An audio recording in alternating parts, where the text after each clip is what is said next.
We mentioned new developments on the Russia front tonight. Under pressure from both parties, the Trump administration took its first steps toward implementing sanctions against Russia. Congress passed the sanctions this past summer. President Trump was supposed to implement them by October 1. Obviously, that hasn't happened. Part of the reason we're learning tonight may be because the State Department has eliminated the office that coordinates sanctions. Foreign policy is on the board, having broke this story. The report says instead, the role of coordinating U.S. sanctions across the State Department and other government agencies now falls to just one mid-level official. Imagine that inbox. Today, NBC News obtained a copy of a list the White House sent to Congress identifying possible Russian entities that might be included in those sanctions once they're enforced, but it is not the final determination. In the Senate, Democrat Ben Cardin of Maryland, Republican John McCain of Arizona among those critical of Trump's reluctance to comply here. Tonight, they called the announcement a step in the right direction toward holding Russia accountable for its attack on our election. On the investigation front, much of the focus remains on the use of social media to influence the election. Twitter is now banning ads by Russian media outlets RT and Sputnik. The New York Times reports the decision marks one of the most aggressive moves by an American social media company against the outlets, which U.S. intelligence officials have linked to a wide-ranging Kremlin effort, both covert and overt, to disrupt the 2016 presidential election. Deputy Attorney General Rod Rosenstein, however, and interestingly, is downplaying the impact of those fake ads. I think what people need to keep in mind is that there's a distinction between people trying to sway American elections and succeeding in swaying American elections. American citizens are pretty savvy, and when they decide who to vote for, I don't think they're going to be influenced by ads posted by foreign governments. I think people are more thoughtful about that in the way that they make their decisions. A lot of people will find that a highly debatable conclusion. For more, I'm joined by Mike McFaul, former U.S. ambassador to Russia during the Obama administration and an MSNBC contributor and senior fellow at Stanford. And Susan Glasser is with us, a veteran foreign correspondent, chief international affairs columnist for Politico, formerly co-bureau chief of the Moscow bureau in the Washington Post. Welcome to you both. Ambassador, before we get to sanctions, just on what we just heard from Rosenstein, as I said, it's going to be highly debatable. That people may see that as an unsophisticated take. We're talking about companies like RT and Sputnik. Those are the overt labeled companies. But it was the covert stuff that got in people's heads, it's argued, that might have swayed some opinions.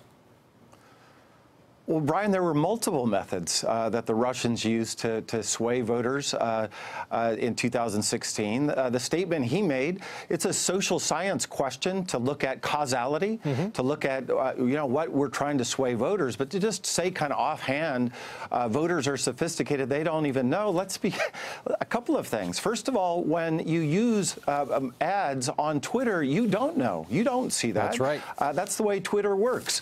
There's no way of knowing whether there's a paid tweet or second, not paid. Secondly, there was a whole other sophisticated echo chamber using those platforms as well as others with bots and real live people to push certain messages. And third, and I want to keep reminding people of this all the time, there was something called data that was stolen by the Russians that WikiLeaks dumped at various times that I think had a profound impact on the election. And that's why candidate Trump, by the way, kept talking about it. If he didn't think it was important to his campaign, why did he keep talking about that data?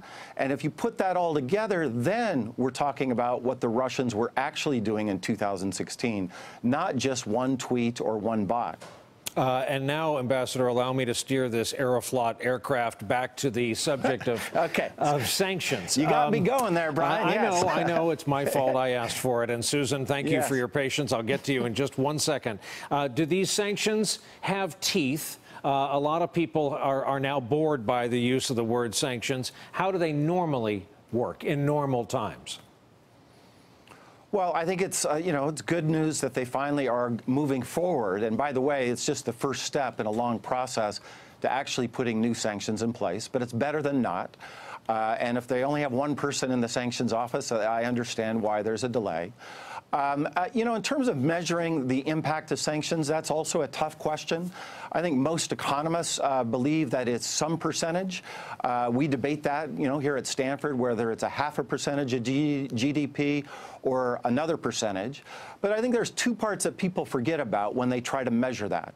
One is all the business, all the investment that's not happening. Brian, do you know anybody that's looking for new investment opportunities in Russia right now here in America? I can't say that I do, no. Because of this situation? I can tell you out here in the Valley, who wants to go to Russia right now with all this uncertainty? So that's opportunities that we're not measuring but are being lost. And then the other piece, just remember one simple thing.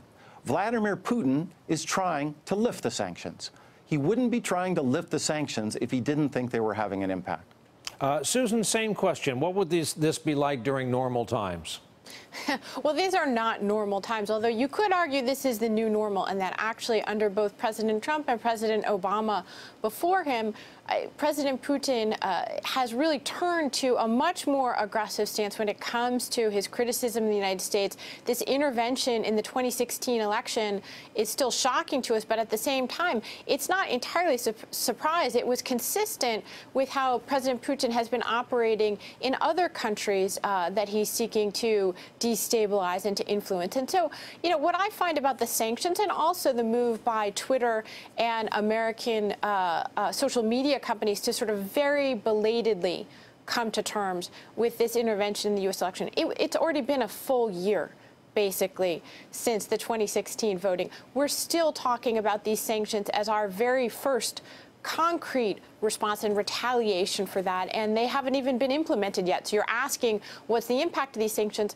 The administration right now is just beginning to talk about who would be on the list and circulating, as you showed us earlier, a preliminary list of companies that might be targeted. And so this is an extraordinarily slow and unconvincing response, I think, both by American companies. Twitter's only doing this after being forced into this situation by a real outcry as the extent of Russia's social media manipulation became clear. And, it's a very belated response. And we're not even talking about, by the way, whether anything has been done to shore up the integrity of America's voting system and election system since this penetration. And many people who I've spoken with in recent months say that nothing much has been done in the entire year since this hacking was discovered. Yeah, that is extraordinary. Hey there, I'm Chris Hayes from MSNBC. Thanks for watching MSNBC on YouTube. If you want to keep up to date with the videos we're putting out, you can click subscribe just below me or click over on this list to see lots of other great videos.